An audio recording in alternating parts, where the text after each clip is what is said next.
والحقيقة الواجب الاحتياط والعمل الجاد حتى لا يقع الإنسان في الشرك الأصغر، لأن الشرك الأكبر واضح،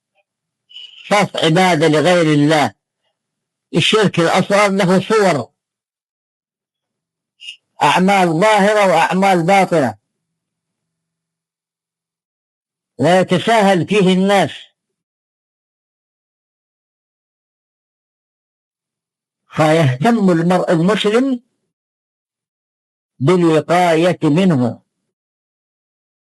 والوقاية تحصل بفضل الله وإعانته، ثم بدراسة أنواع التوحيد دراسة تفصيلية، وبدراسة أنواع الشرك دراسة تفصيلية، حتى لا يقع في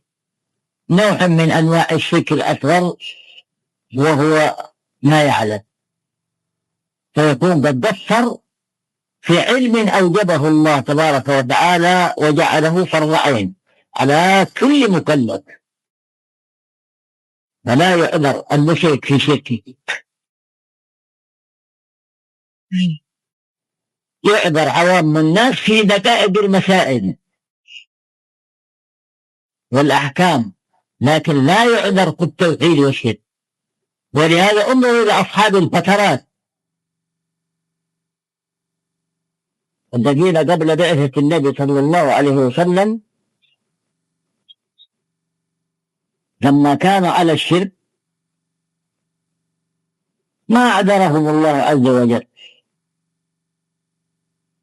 بل يمتحنهم يوم القيامة،